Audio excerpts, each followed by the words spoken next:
If there's one thing I know about teachers, it's that they're practical. 24/7, we're thinking about what can help tomorrow's class, and if you give them something practical to use today, they'll use it yesterday.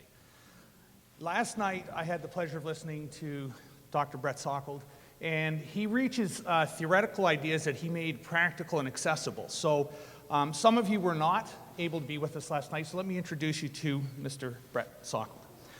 Dr. Salkeld is the Archdiocesan Theologian for the Roman Catholic Archdiocese of Regina. He also serves the Canadian Conference of Catholic Bishops as a member of the Roman Catholic Evangelical Dialogue in Canada. Brett is the author of many books, including Can Catholics and Evangelicals Agree About Purgatory and the Last Judgment? How Far Can We Go? A Catholic Guide to Sex and Dating. Transubstantiation, Theology, History, and Christian Unity. His newest book, Educating for Eternity, A Teacher's Companion for Making Every Class Catholic, is set for publication in 2023, and I'm anxious to get a hold of a copy.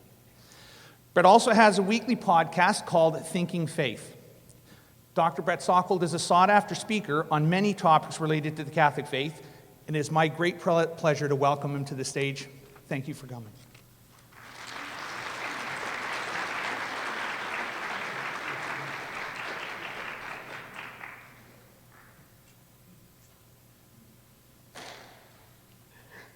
Good morning. Catholics know call and response, right? Just gonna pour some water here. We're gonna do call and response again later, so just be prepared. 2 glasses of water. Do you guys know what time it is in Saskatchewan right now? It's almost 7. So I've been up since about 3:30 in the morning. All right. A couple of quick things before we get started. First of all, I've been given to understand from Boris, so thank you so much, Boris, that the talk last night will be available eventually on the Catholic Curriculum Corporation's YouTube channel. So if you missed last night, I'm going to do a brief recap, but if you'd like to see that in more detail, keep your eyes open for the video on the YouTube channel. Second thing, Renee mentioned the book that's coming out, and I told the group last night, when I first got this invitation, we thought we could have the book here for you. I wanted to bring boxes of them, and supply chain has affected everything, including printing and paper and all that kind of stuff. So every one of you in your black bags has a little card with a discount code. If you were a participant at When Faith Meets Pedagogy, you can pre-order the book at 30% off. Now, I went back to my hotel room last night, and I went through my black bag, and I couldn't find the card. And I thought, there is no way that Marie and her crew messed this up. This card is in here somewhere. So here's the trick. There's a flap at the bottom, right, to keep that bag square. You know that rectangular hard flap at the bottom? If you don't see your card, it's probably under that flap. So you did get a card. I'll be out back after Mass at the author's table, and I'll have extra cards there too if anyone's looking for them. So I want to start today acknowledging that lots of us weren't here last night, spending a little time just recapping some of the basics from last night, and then the rest of this morning, I want to do a bit of a sampler on making every class Catholic, looking at examples in different subject areas, just to spur our imagination into thinking more practically about what this might look like. So, recap from last night.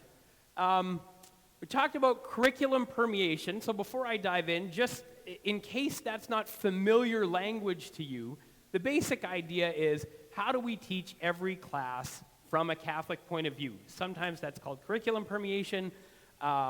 There's a group now in the United States at the University of Notre Dame that's calling it Catholic academic integration. Sometimes you'll just hear the language of infuse your class with the faith, that kind of thing. It's all about making every class Catholic. And so last night, I had 4 main themes we walked through.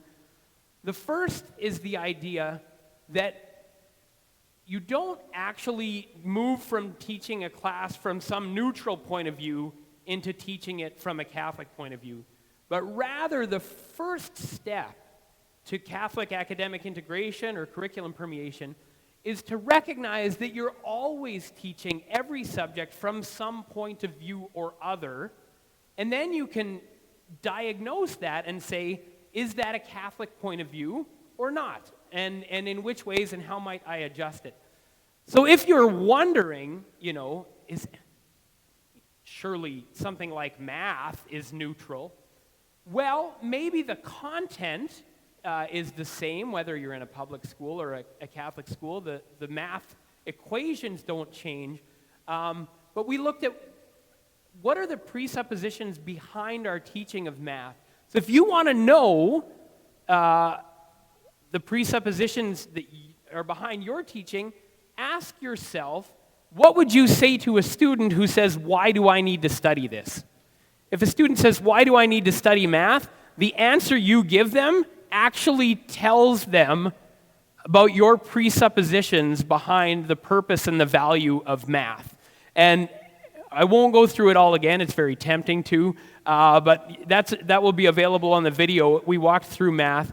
But the idea was, look, if math can be taught from a Catholic point of view, then anything can be taught from a Catholic point of view, right? There's always going to be a set of presuppositions and values that inform why we think this is worth learning about and what good it is for the human person to pursue study in this area. And so even if content, like in science or math, is often quite neutral, the context isn't. We're going to come with certain values and presuppositions. So that was number one.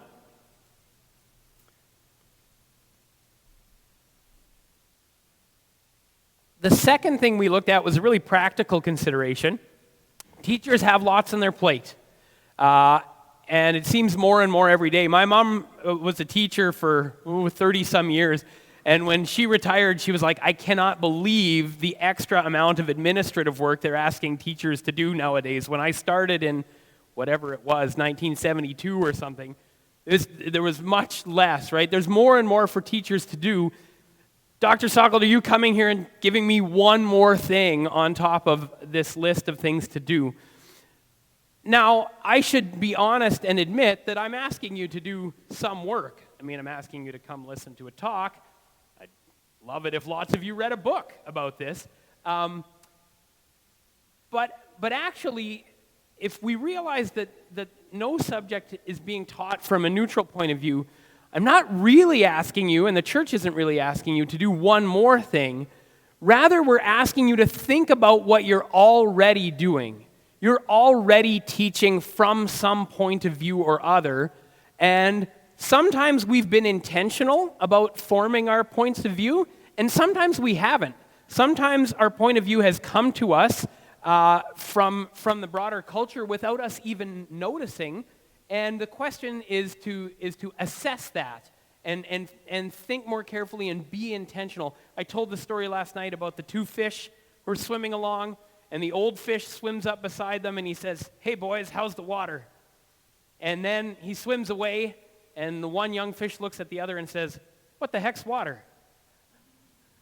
We don't always recognize the water we're swimming in, and so a first step for infusing our classrooms with Catholic faith is to do a careful diagnosis of what are the presuppositions and values and ideas behind the way we're approaching the subject that we're responsible for already. So it's not really one more thing to do, it's actually the way to do all the things we already do, is with intentional Catholic point of view. A third issue we looked at last night. Sometimes I get this question, particularly if I'm talking to non-Catholics. Oh, you're writing a book. What's it about? Oh, it's helping Catholic teachers to teach every class from a Catholic point of view. Now, there's an idea out there that in a Catholic school you teach all the subjects the same as in a public school, but then you have a religion class and maybe a crucifix on the wall, right? And that's the difference. And and you say to someone, well, actually, no, I think Catholic teachers can teach even math or science from a Catholic point of view. And they say, that sounds like indoctrination. Well, if you do it wrong, it could be, right? You could do this in a way that doesn't engage people in their freedom, that is very sort of directive, that doesn't give chance for feedback and interaction. But that's not the way God interacts with us. But God comes to us and engages us in our freedom. Actually, the story that was referenced by Lisa in Mark chapter 10 is an example of Jesus doing just that, right? He engages this person with an honest question in his freedom and leads forward in that way. And so we can learn how to make substantive truth claims and portrayals of a worldview that are not shy about our perspective. Indoctrination generally relies upon a presumption of neutrality, right? Now, that presumption is false. They're not coming from a neutral point of view. But if you want to indoctrinate someone, you try to claim the high ground by getting them to imagine that any other point of view is somehow particular and specific and informed by ethnicity or culture or religion or take your pick.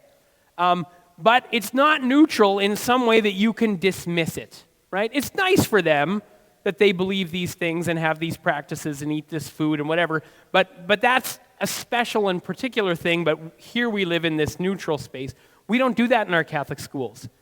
In our Catholic schools, we can make a substantive claim and say, this is where we stand. And when you do that, you actually give someone who has critical questions a fair space from which to engage, right? If everyone is honest about where they're coming from, you can actually have productive dialogue. Even disagreement can be productive. But if one group is pretending to a neutral stance, the other group is, it's like someone's holding your forehead and the kid's, swinging. You can't ever get there if someone is pretending to neutrality and then can't get down with the others who have particular claims and engage at that level, right?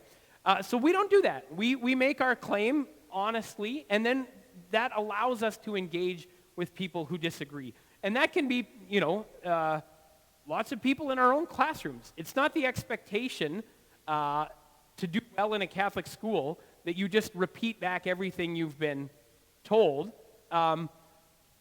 You can't make people believe things they don't believe. It's actually impossible. You can try to manipulate people into that, and then they're going to resist, and even if they do kind of believe it, they're always going to be uncomfortable with that, and we're going to introduce a tension into the lives of our students between their own integrity and a life of faith. And so passing on the faith by indoctrination is always a bad strategy, right?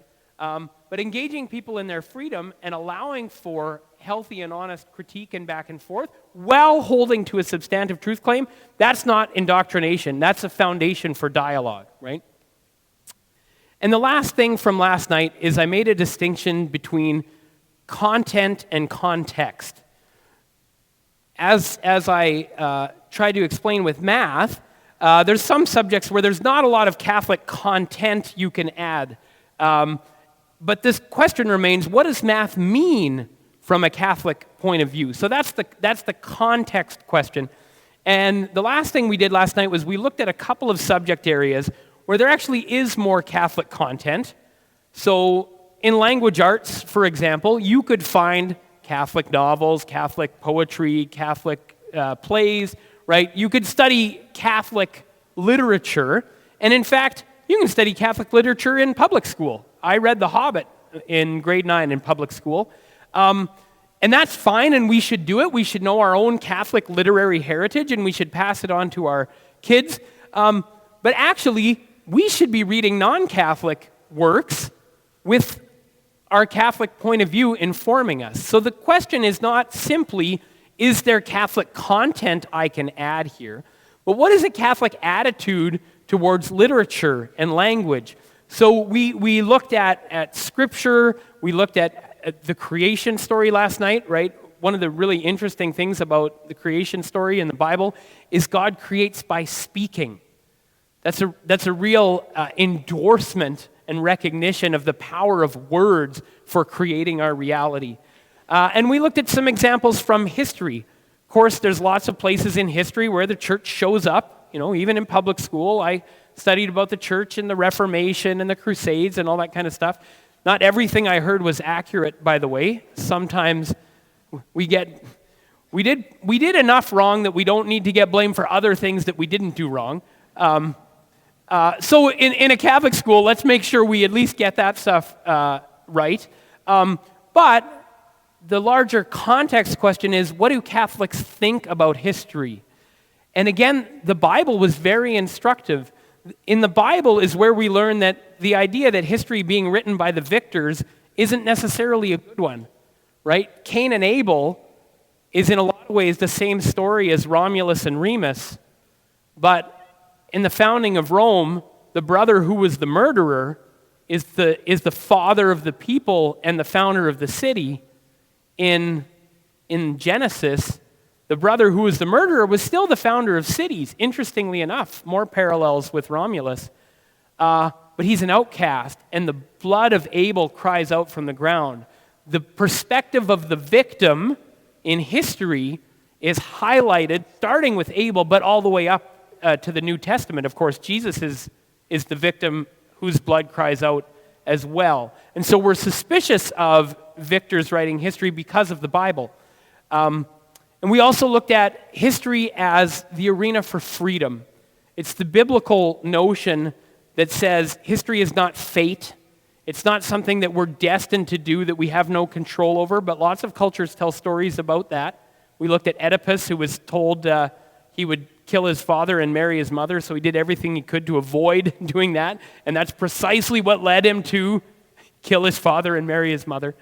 But in a biblical worldview, history is open-ended, and your freedom and your students' freedom actually matters, right? So if you're interested in that in more detail, that's going to be available on the YouTube. But today, we're going to dive into some particular subjects just to spur on our imaginations, to put this idea into practice. What is something we can do in social studies?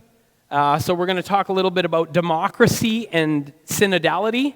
So very appropriate for our theme of this conference. We're going to look a little bit at a question from science, preparing elementary schools for the Big Bang with coloring. In health, we're going to talk a little bit about spirituality, fasting, and our phones. That one sounded like it landed with a few people. And the last one, we'll finish off with art and longing for the infinite, and be ready for a little sing-along, call and response when we get to art. So, all right, democracy and synodality. I don't know about your current curriculum here in Ontario on this question. I know what I grew up with in Saskatchewan in the 80s and 90s. And it was easy to get the impression in social studies that democracy was kind of the end game for the history of political arrangements, right? So you study, okay, people arranged themselves this way, maybe tribal systems. People arranged themselves this way with a monarch. Maybe it was an absolute monarch. Maybe it was a constitutional monarch. But now, finally, the kingdom of God has come to earth. We have figured out political organization. Democracy is the way to do things, right? I don't know how it plays out in our curriculum today, but that was the impression I got, was democracy was like the be-all and end-all we've got here, right? Now, I'll take democracy over the alternatives on offer. I mean, so don't get me wrong. I'm not down on democracy. I'm cheering for Ukraine, right? But I also want to be aware of some of the limitations of democracy. And what was maybe not as obvious to me growing up in the 90s Although the referendum where Canada almost split happened in grade 12, and that was a bit of a wake-up call. In the last 10 years, I think we've become more and more cognizant of some of the limits of democracy. If we look at the themes of our conference, encounter, listening, dialogue, does that describe our experience of democracy in the last 10 years? It's become clear, if it wasn't clear already, that one of the things democracy does is it creates winners and losers. And if you're in the 49% that didn't win the last election, it might be your job to make sure the government gets nothing done for the next 4 years so that you can undermine them so that you can win the next election. And so we get all kinds of political dysfunction. Now, why do I bring that up with respect to synodality? Well, I work in a church office, and so we're trying to implement the synod and hold sessions and have discussions, and I read Catholic media about the synod. And one of the impressions that I've picked up is that our understanding as citizens in a democracy has so informed our imaginations that we cannot imagine the synod as a process of communal discernment because we have no experience of that. Instead, so much of the language around the synod from people who are expressing concerns about it, imagine the synod as something like a vote on church teaching. It's a democracy, or it's not. And depending on which side you're on, you're nervous either way, because you might be nervous that the wrong people are going to carry the day with their interventions, and it's going to go all the way to the top, and Francis is going to change the church because he listened to the wrong people in the pews. Goodness sake, he might listen to people outside the pews. And they're going to change church teaching? That's crazy, right? That's one angle. The other angle, the mirror image that I've seen enough of too, is all these people are going to share this stuff, and they're going to tell Francis he needs to change X and Y and Z, and then he's not going to do it.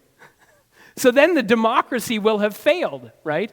And groups talk as if their particular faction is the real church, and they represent the whole church, either because they're the faithful ones or they're the larger group or whatever. But there's some reason why my group and my point of view should count and be the determining factor in the synod, and the other group shouldn't, for whatever reason, right?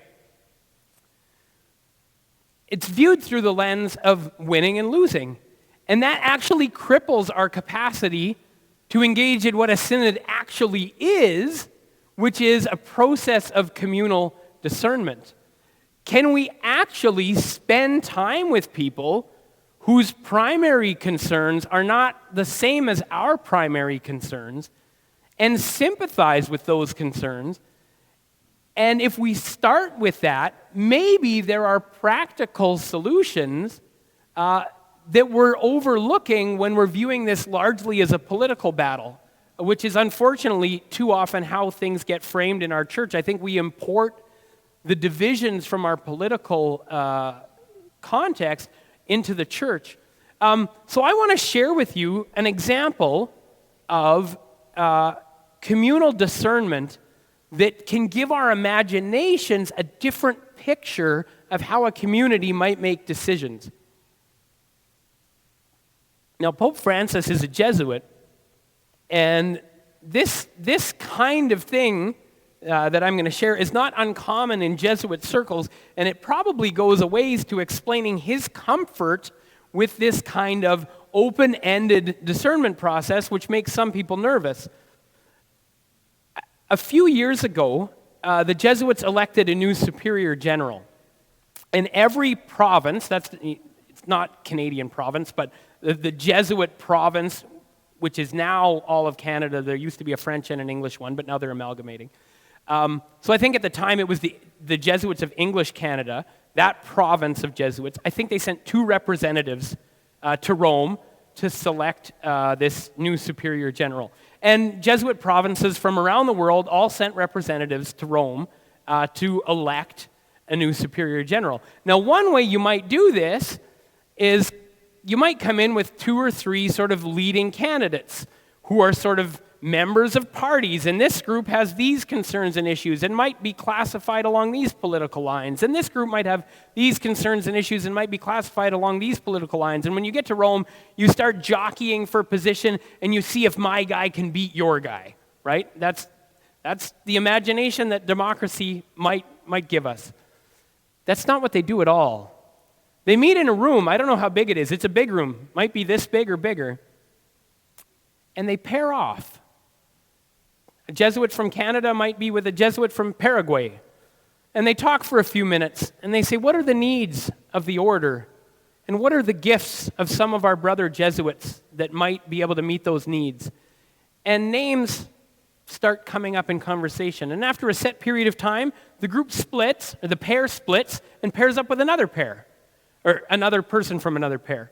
And you keep doing this and having conversations with your brothers from around the world and finding out what their issues are and what their concerns are and who are the people that they know who might have gifts that the Spirit could call upon at this time.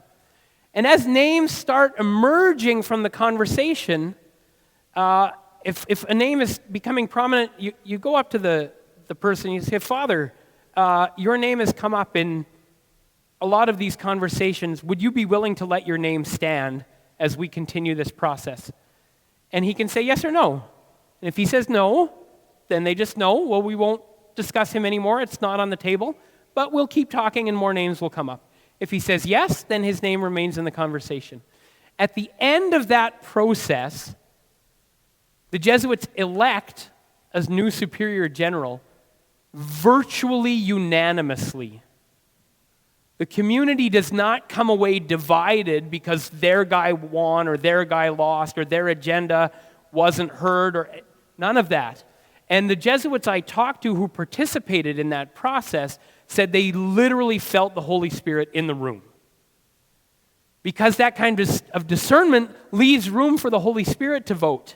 Because you're not coming in with your agenda, right? So if we're struggling with how do we implement synod in our parish, in our school, in our district, maybe that image of listening to one another and sharing without an agenda is a better picture for our imagination than our democracies. Again, I'll choose democracy over the other options that are out there right now for our political life, but I don't want to import the division and the winning and losing that is an inherent part of that, never mind the demonizing of the opposition and everything else that goes along with that, into the synod, right? We have tools of communal discernment that allow us for a much more encounter, listening, and dialogue approach. So that's a thought for social studies, where we think about how communities work together and what can the church offer our communities. Can we offer a model for engagement and dialogue across difference? That's going to be a pretty important thing to think about for our students in our culture. So that was social studies.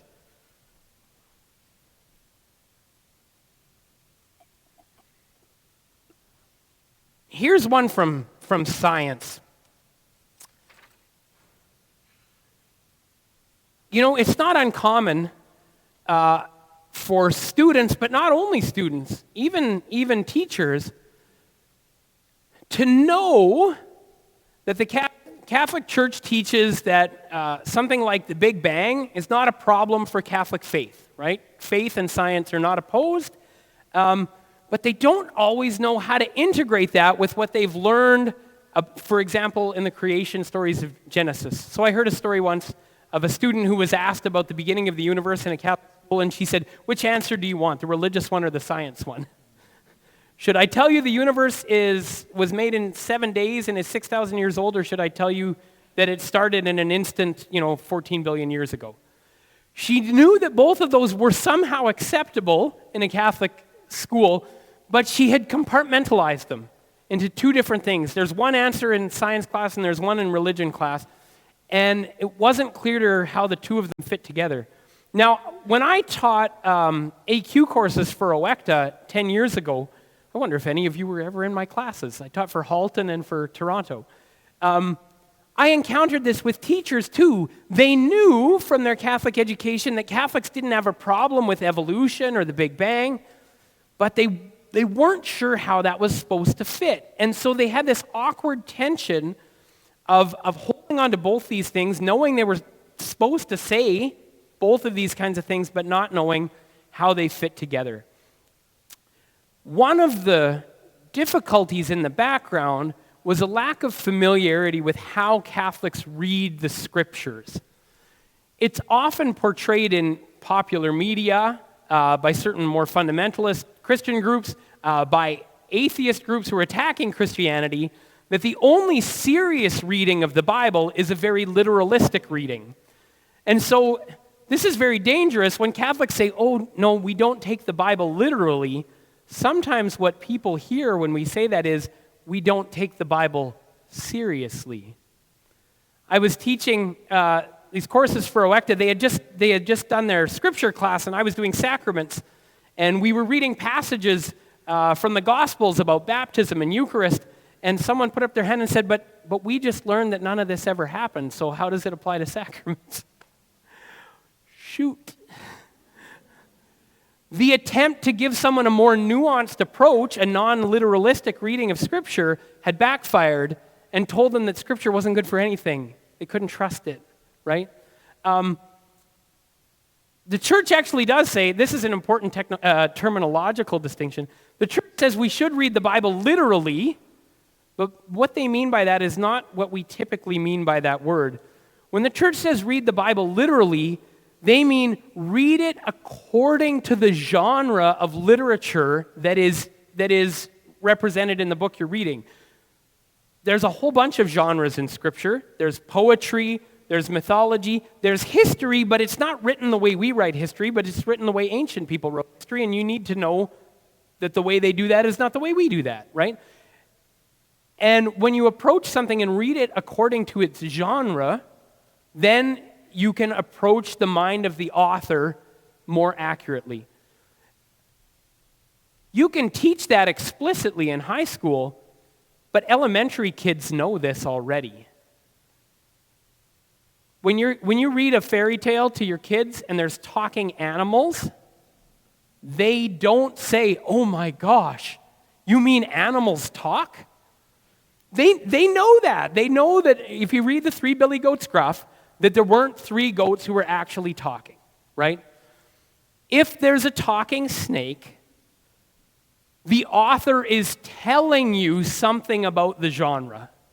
They're not telling you that snakes used to talk, right? They're telling you something about what kind of story this is, which tells you how you should read it. And when there are talking snakes, you don't need to read it as history or science. They're telegraphing the answer for you, right? So young kids know about genre, and they almost need to be talked out of it. You need to convince them that there were talking snakes rather than the other way around. By reading this genre, inappropriately. What we usually call reading it literally, when we tell people don't read it literally, the church actually calls that literalistically. Don't read it literalistically, which means taking it at face value even when the context manifestly excludes a certain reading, right? And again, we know how to do this. How many of you have torn out one of your eyes? Anyone missing an eye because they tore it out after reading the gospel? None of us have done that. Because when we read Jesus saying, if your eye causes you to sin, tear it out, we understand how that kind of language works. We know what he's saying and what he's not saying. In case you're wondering, really, how do we work this out? He did say, tear out your eye. It would be odd if only one of your eyes caused you to sin. That would be weird, right? Which one is it? Oh, it's the left. Okay, I'll tear out the left eye, and now I'm good with this one, right? The context makes clear what he means and what he doesn't mean, and we know how to read that way. And we can do that with even with high school students, we can make a distinction between literal and literalistic, and we can talk about genres, and we can talk about history and all that kind of stuff. But kids know that talking animals means that this is a different kind of story. They know that, right? Now, what else can we do when we get to high school? Well, we can say the creation story in Genesis and the Big Bang Theory are not competing. They're not the same kind of answer to the same kind of question. The Big Bang is an answer to a how question.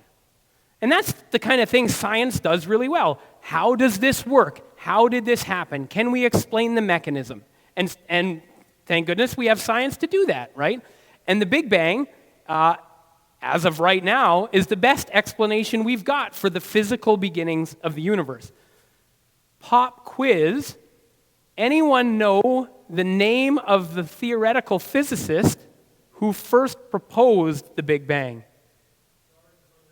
Georges Lemaitre, who was a Catholic priest. The term Big Bang was not Lemaitre's term. It was actually other scientists who were making fun of him. See, when Lemaitre came up with the Big Bang, the dominant idea in science was that the universe was eternal, which contradicted Catholic teaching. Then you have this priest come along and say, no, here's a theory that gives the universe a beginning. And another physicist, I think it was Fred Hoyle, thought, well, isn't that convenient? Here comes a priest with a theory that says the universe has a beginning, some Big Bang, and then you've got your God, right? So the Big Bang was actually a pejorative term against a Catholic theory. So how ironic that some people would think it's against Catholic teaching. So we can teach about Georges Lemaitre in high school. We can teach about how science answers how questions, and how the story in Genesis is answering different questions than how questions. The story in Genesis is answering questions about humans and their relationship with God and their relationship with one another and their place in the world. That's the kind of thing that genre of literature is interested in doing, right? And the Big Bang is also not an alternative to God, because God isn't an answer to how questions. God is an answer to the question, why is there something rather than nothing? We look around and everything we see might or might not have been. And we can reason you can't have a reality that is complete, that only consists of things that might or might not have been. Philosophy calls these contingent things. There must be some other kind of thing. There must be a necessary being if there are to be contingent things, because that chair might not have been, and the processes and the materials that led to that chair might not have been, and those things had antecedents that might not have been, and you get a problem of infinite regress, right?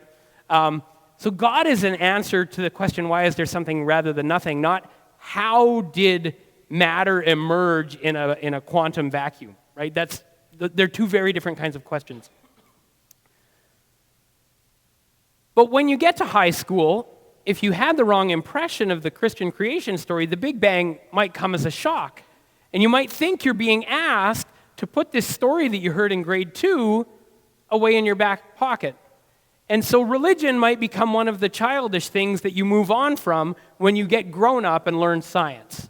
And that's a common way of portraying the relationship between religion and science in our culture. Well, we can prepare younger students by not just introducing them to, but just drawing attention to the fact that they know how to read different genres of literature differently. Here's another thing you can do. That's my daughter, Dorothy. I love that picture. That's her confirmation. Dorothy loves to color. And Dorothy, when she was about 6 years old, came up to me and she said, "Dad, you and Mom make babies, right?" She's got 3 younger siblings and 3 older siblings, so. And she knows how, in this sense. You make babies. How do you make babies? If you're 6 years old, you want to tell a 6-year-old, you make babies by cuddling very close. Now, when they find you on the love seat watching a show after bed, Are you making a baby? No, no, we're not. So Dorothy says, you and Mom make babies, right? And yes, we do. She said, but God makes babies. And I said, yeah, that's right. And she said, well, how does that work? Is it you or is it God? Who's the one making the babies here? And I said, Dorothy, you love to color. And she says, yeah, I love coloring. I said, okay, let's take a picture that you colored here. Did a marker color this? She had colored it with a marker. Yeah, this was colored by a marker. I said, Dorothy, did you color this? She said, yeah, I colored that. I actually did. She just stopped. She's like, oh, I get it. I didn't even have to explain it anymore after that, right? Was it colored 50% by Dorothy and 50% by the marker? No. It was 100% Dorothy and 100% marker. Because the kind of we didn't go into this with the 6-year-old, the kind of causality that Dorothy employs is different than the marker. They're two different kinds of questions that are not in competition with one another at all. And so you don't even need to qualify it. You don't need to say it was colored by a marker, but only part way or partly. You can just say it was colored by a marker, and everyone knows that there's another kind of explanation that would answer a different kind of question, right? When Dorothy can learn that about coloring, when she encounters the Big Bang, the idea that the science answer is an answer to a different kind of question than the religion answer is almost second nature, because her image of God is not as one more thing in the world that's in competition with the causes of the world, but as a transcendent cause. She doesn't have this language, but she knows the idea because she's reflected on her own experience, right? So we can teach high-level philosophy in grade 2 when we're coloring, right? And it can prepare our students to encounter something like the Big Bang in a way that's less of a scandal for them. Hopefully not a scandal at all when they get there. Here's a quote. I love this quote. You can put this on your wall in your science classroom. Oh, you mysterious galaxies, I see you, I calculate you, I understand you. I study you and I discover you. I penetrate you and I gather you. From you I take light and make it knowledge. I take movement and make it wisdom. I take sparkling colors and make them poetry.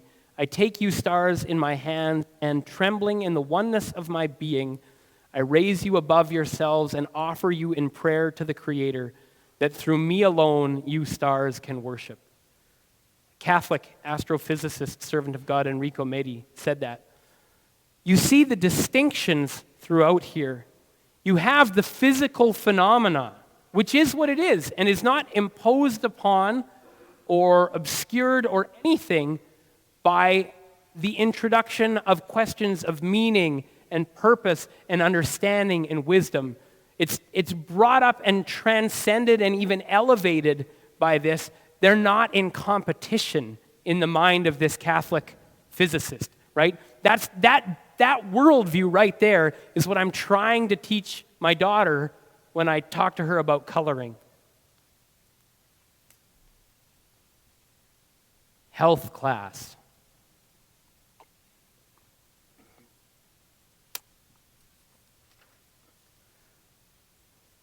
So in my book, I try to make the case that health class is an appropriate place to engage the question of spirituality.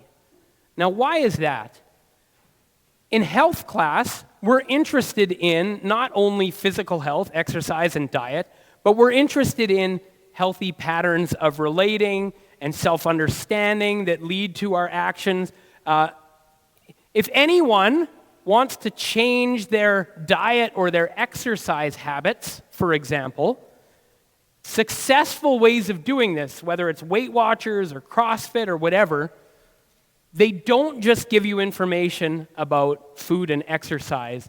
They change your attitude towards yourself and the world. Any attempt to change our patterns of behavior with respect to physical health must tap into the question of meaning making. We are meaning making creatures. And so, CrossFit will even joke that it's like quasi-religious, right? Well, it actually is, because it's invested in the practice of making meaning and then living out practices so that you can live according to the meaning you have made of the world, right? Everyone has a spirituality. Spirituality is not like for people who they're into churchy stuff, right? Everyone has a spirituality the way everyone has a diet. You might have a healthy diet, you might have an unhealthy diet, but you have some way of dealing with your body's need for nourishment. Whether it's serving you well or not, you have some way. Spirituality is the same. You have some way of dealing with your soul's need for meaning. Once we're in the realm of meaning making, we're in the realm of spirituality. And all of us and everyone else in the world has some way, healthy or unhealthy, in a way that serves them well or serves them poorly, or most of us somewhere in between, of making meaning and then of practices that we employ in our life to try to live according to the meaning that we've made. And in health class, we're tapping into that. If we want to affect relationships and behavior, we have to start with what meaning are we making. Fasting, for example, we might consider simply, an outdated church rule, right? Used to keep the people in line, right? Fasting is meaning making with food, right? When you fast, now, the meaning making you might be making is, if I eat meat on Friday, I'll go to hell. That's one way of making meaning with fasting, and maybe that's an inadequate way of making meaning with fasting. There's other ways you might do it. You might consider it an exercise or practice of self-discipline. You might consider it an act of solidarity with people who don't have as much as you have. You might consider it an offering, a personal sacrifice on behalf of some person or some cause that matters to you. What do all those have in common? All of them are ways of making meaning with fasting. If you practice Sabbath, if you don't work or shop on Sunday, you are making meaning with your habits of work and of consumption. Do you remember, this was when I was in grad school, so it's 10, 12 years ago. Do you remember Buy Nothing Day? We were going to stop the capitalist man. We were going to really stick it to him. There was going to be one day where we buy nothing at all. And everything's going to grind to a halt, and we'll show them who has the real power, right? Orthodox Jews were like, come on, guys, one day a year? You're not even trying, right? Because Orthodox Jews understand Sabbath, right? They take it very seriously, and it's a place where you pause and step back from life long enough to gain some perspective.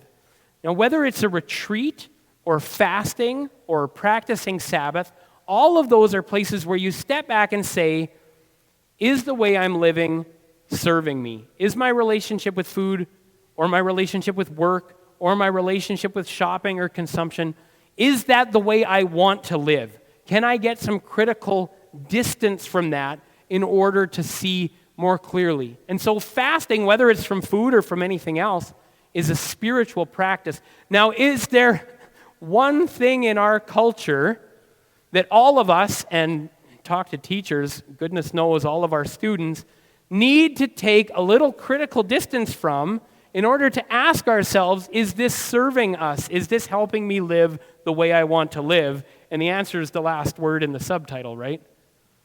How many of us could use a little critical distance from our phones? Here's a question. Are you in control of your phone, or is your phone in control of you? And I don't know about you, I've talked to a lot of teachers who are really concerned about the impact that phones are having on their students' mental health. So here's an assignment idea in health class. Could you create a fast from your phone? I don't care about the parameters. You could make the parameters. You could even ask the students to make the parameters. Maybe it's go a whole day, go 24 hours without my phone, maybe on a Sunday. Maybe it's my phone gets locked up between 8:30 p.m. and 8:30 a.m. The parameters aren't super important. Find some parameters that make sense in your context for your students and ask them to live that out and then to journal about it. To reflect, what happens to me when I spend a day without my phone? What happens to me if I don't have access to my phone from 8:30 to 8:30? Here's a really simple one. What happens to me if I just don't have my phone in the bedroom with me at night while I sleep? I mean, that's a killer. I mean, lots of students are suffering from severe sleep deprivation because they're on social media in the wee hours, right? What kind of questions might they journal about? Do I feel more free or less free when I'm fasting from my phone? Now, my guess is that at first, there's a phase of withdrawal. And in that phase, you feel less free. But once you break through that, you might experience more freedom, right? This is a very adaptable assignment. You can do it with phones. You might do it with specific apps. You might do it with social media. You might layer it, throughout the whole semester. You might have a series of practices related to phones or exercise or diet or like visiting your grandparents instead of watching a show. I mean, pick a practice, any practice, and then reflect on what happens to you. Be attentive to the inner movements of your spirit when you engage or don't engage with a given activity. And I think phones are probably sort of number one on that list for most of us and most of our students. All right, last item on the sampler. Art and longing for the infinite. If you are a Catholic art teacher, I strongly recommend that you read John Paul II's letter to artists. If you haven't read John Paul II's letter to artists, it's fantastic. In fact, I think there was a Catholic academy in the United States that produced a video where it was the students in the art class were reading an excerpted version of it that's a pretty good YouTube video that you could actually show to your students in your art class. Now, John Paul II was himself an artist, actually. He was a playwright and an actor. Some of our Catholic schools may have even produced his play. His most famous play is The Jeweler's Shop. In fact, one of his great gifts that he brought to the church in his pontificate was his stage presence, which he learned as an actor as a young man, right? So John Paul was an artist, and he wrote a letter to artists, and I highly recommend it to you. I just have one quote from it here. Even beyond its typically religious expressions, true art has a close affinity with the world of faith, so that even in situations where culture and the church are far apart, art remains a kind of bridge to religious experience. Art does not need to be explicitly religious. In fact, that's actually the exception. Most art isn't. In order to be doing the kind of work that religion is interested in, that is, seeking meaning and transcendence. Art, it's remarkable in the Western artistic tradition across different mediums, how many even non-religious artists end up falling at some point in their career sort of backwards into religious imagery. Because it's the basic impulse in art is to seek truth, is to seek meaning, is to seek transcendence. And so religious language and imagery often becomes accessible to people who are not explicitly religious themselves. But even if they're not employing religious imagery, they're seeking the same kind of thing because humans are the same kind of thing, right? We want meaning. And art is so often an expression of that longing for something more. At the beginning of yesterday's talk, we saw the quote from St. Augustine, "Our hearts are restless until they... You have made us for yourselves, O Lord, and our hearts are restless until they rest in you." art is an expression of that restless heart that all of us have. And artists are often the people with the most restless hearts, right? This is why we have so many tragic stories of the artist who's seeking meaning everywhere. They're often, the deepest seekers. John Paul II mentions true art here. I was talking with Vicky, who's a specialist in art, and she said there's a difference between art and decoration, right? And as soon as she said that, I thought, that's right. There's something intuitive that we can recognize. We can see something and say, that's decoration, but that's art, right? Decoration isn't interested in the pursuit of higher meaning, right? It might make the table look nice for the holiday or something, but it's not art. There's nothing wrong with decoration in itself, but things can get worse than decoration. Art can be perverted into propaganda. True art is seeking meaning and transcendence and truth and goodness and beauty. Propaganda is interested in power. Now, you might be very technically proficient in your medium, whether it's film or painting or sculpture. But if what you're producing is not interested in truth, but is interested in coercing your audience, you're not doing art, you're doing propaganda. And we know about Nazi propaganda films. Sometimes the technical achievements were quite remarkable for the day, right? I mean, it's high-end stuff, but it wasn't art, right? Because art is interested in the true and the good and the beautiful. And so every artist, if they're honest in their search, is actually seeking God, right? Another thing in art that gives this expression to this longing that won't be satisfied in this world is the difference between our concept of our art project and its execution, right? How many of us had an idea for a song, a painting, a story, a talk, anything, right? And then at the end, it's just not everything you hoped it could be. This is what tortures artists, right? Is this gap between the ideal and what I'm capable of in this time and this place. J.R.R. Tolkien wrote a beautiful story. I'm recommending more reading for you. Has anyone ever heard of the story Leaf by Niggle? Leaf by Niggle? It's available for free online if you Google it, Leaf by Niggle. It's a story of a painter. And Niggle is a painter, and his project is a great tree. And he's painting this tree, and it keeps growing until it takes over his house. The painting just keeps going and going and going. And one day, a tornado comes through and destroys the house, and Niggle is killed in the storm.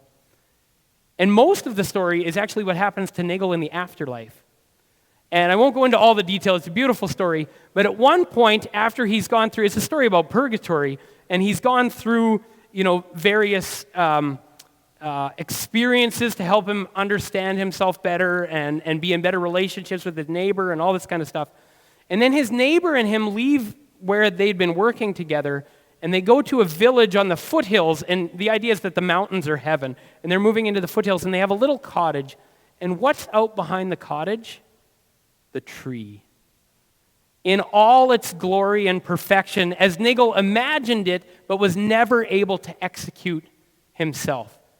Now, if you know anything about Tolkien had a project that was way too big to execute in his lifetime, where he had this vision of Middle-earth, and so he was projecting a little that, gosh, when I get to heaven, it'll all be there the way... And I think a lot of us would like that. Hey, wouldn't you want to hang out with Tolkien in Middle-earth when we get there? But this idea that Tolkien was reflecting on of the gap between what I'm capable of and what I can conceive, right? And in that gap is the longing for God, right? Because I can conceive of more. I'm made for more than I'm capable of here and now, right? Here's another quote from Tolkien. He wrote a great little treatise called On Fairy Stories. And if you have a unit in literature on fantasy literature, this would be a great thing to look at. I like this quote. He says, "The human mind, endowed with the powers of generalization and abstraction, sees not only green grass, discriminating it from other things and finding it fair to look upon, but sees that it is green as well as being grass." How powerful, how stimulating to the very faculty that produced it was the invention of the adjective. No spell or incantation in fairy is more potent. Why does he think adjectives are so powerful? If I can recognize that grass is green, I can recognize that it might have been orange. That is to say, I can recognize the difference between the way things are and the way things might be. And artists are the people who can show us, not all, good art doesn't have to be realistic. Fantasy literature, abstract painting, even cartoons or stand-up comedy often exaggerate things or show us things in a different light that actually show us, by showing us something that's not literally true, show us something that's more true. By giving us a picture of what reality might be rather than just how we experience it. So I want you to sing a song with me. We're just going to do a couple lines from the chorus, and if we don't nail it the first time, we'll do it again. And gosh, I hope I'm on key, because there was a lot of good singers over there the other day, which makes me confident that you can do this back, but am I going to get it right the first time I do it here? I'm pretty confident most of us know the lines, so I'll sing the first line and you sing it back to me. Take me down to the paradise city. Oh, won't you please take me? Oh, we're doing it in rounds. I like that. It's a high level. We know that song, right? You're all most of us are old enough to remember Appetite for Destruction, 1987 or whatever it was. What is Paradise? Oh, first of all, I promised myself that I would sing Paradise City here because in the art chapter in the book, I do an exegesis. I explore Paradise City. But when we approached Guns N' Roses for the rights to the lyrics, you can imagine how much money they wanted. And so I could never actually quote the lyrics in the books. I could only describe the lyrics. So I said, but they can't stop me from singing it here. So Bruce Springsteen, on the other hand, good Catholic that he is, gives his lyrics away for free, so you can find them in the book. Paradise City, think about John Paul II and his quote. Here, we can go back to it. Even in situations where culture and the church are far apart. What's the cover of Appetite for Destruction? Does anyone remember? It's a cross with 5 skulls on it. The 5 members of the band, right? I mean, could you get an example of the church and culture being far apart better than that cover art for Appetite for Destruction? But what do you see in Paradise City? The opening is this anthemic, soaring guitar and this epic chorus that we can all sing that induces this kind of longing in us, right? And it starts, it's beautiful and it builds and it grows, and then someone blows a whistle, right? It's a harsh sound. And the guitar changes and it's da-na-na-na-na-na, right? And the vocals go from being this soaring, beautiful vocal to this grungy, grimy, angry, and it's a description of a miserable life. Just an urchin living under the street, right? The Surgeon General says it's hazardous to breathe. It's hard language, and it goes back and forth. Hard verses, life as it is, or at least how Guns N' Roses was experiencing life on the street in Los Angeles in the 80s trying to make it as a band. It was not a very humanizing place to be, right? And what they imagined life could be. Take me where, right? You want to get home. Do you know the story of Izzy Stradlin? Izzy Stradlin was the rhythm guitar player for the original version and best version of Guns N' Roses. Izzy Stradlin's dad came and rescued him from Los Angeles. Their lives were falling apart. Anyone who remembers, right, what happened after Appetite for Destruction, it took forever to make that next album. And the band was crumbling, and their personal lives were a mess. And Izzy Stradlin's dad came and took him home to Indiana, right? It's what they were longing for in the middle of that mess, and it's what all of us are longing for. And this piece of art, which we might say is far from the church, it's a story about human longing that all of us share. And when you hear that chorus, green grass, by the way, did you notice the green grass? Right, from Tolkien? I don't think they were quoting Tolkien, but, right, those images where we're safe, where we're understood, where we're protected. And so art is a very noble vocation, and in a Catholic school, we can convey this depth of this vocation, whether to someone who's becoming an artist, which is going to be a small minority of our students, but to all of our students who will live a better life for being able to appreciate art, right? Is that it's this longing for something more. So those are 4 examples to help you think in your classrooms about your subjects from a Catholic point of view.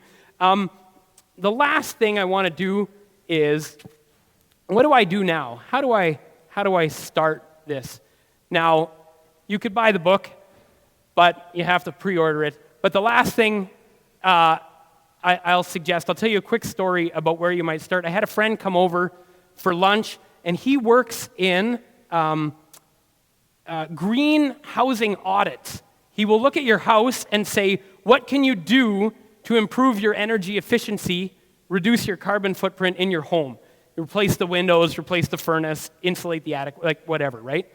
And I said, so you could come in here and you could give me a list of everything I could do in this house, and it would be $120,000, and I don't have $120,000. So what do you do for people in real life who have other considerations, right? And he said, start with the next thing you had to change anyways. Are your windows old? Start with your windows. Is your furnace old? Start with your furnace. If you needed to replace that air conditioner, look into a heat pump. Instead of replacing new things or fixing things that were way down the list or cost too much money, start with the thing that needed to change anyways. So my challenge to you, when you say, how do I start permeating this or that subject area when I get back to my classroom, is have a look. Was there an assignment that wasn't doing its job that you needed to rejig anyways? Was there a lesson plan or a unit that was getting dated and needed an update, needed a fresh coat of paint? Was there something that needed to be scrapped and redone? Is there a new curriculum coming in this or that subject area that I'm teaching for the first time anyways, right? Don't go home overwhelmed thinking I got to redo everything. Go home and say, what's the thing I had to change? And let me start there. And as you practice, it's going to filter through everything else, and you're going to get good at it. So they're signaling me. It's been wonderful to be with you last night and today. God bless you for the rest of this conference. Thank you so much.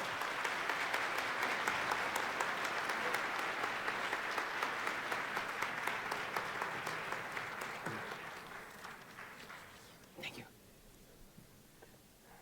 Thank you, Dr. Salkeld. I now call upon the CPCO Executive Director, Joe Geiser, to give thanks to Dr. Salkeld.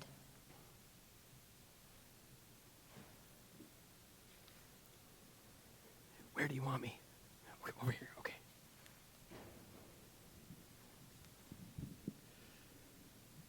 Brett, I want to thank you. First of all, when we come to events like this, we get to choose sessions and breakout sessions and things like that, and we never get to choose the speaker, but you hope that the speaker speaks to you personally. And I want to tell you that you've spoken to me personally today. You started last night, actually, talking about a number of things that spoke to me personally. I used to be a math teacher. And the person who inspired me to be a math teacher was a Jesuit. Went to a Jesuit school. And what he said to us on the first day of class in his calculus class was, "My job is not to teach you math. My job is to make you into good, caring, Christian, Catholic men." It was an all-boys school. So what you taught us and what you've talked to us about today and last night is about how we can do that through our curriculum.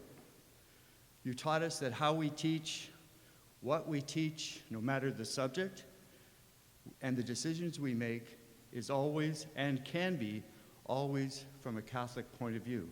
We have that faith base that allows us to be free. You taught us that freedom matters, that we are free to educate for eternity. So I want to thank you for speaking to me personally today, for bringing joy to this conference, for allowing us to encounter you, to listen to you, and to discern your message. So thank you very much, Brett. Thanks, Joe. Appreciate it.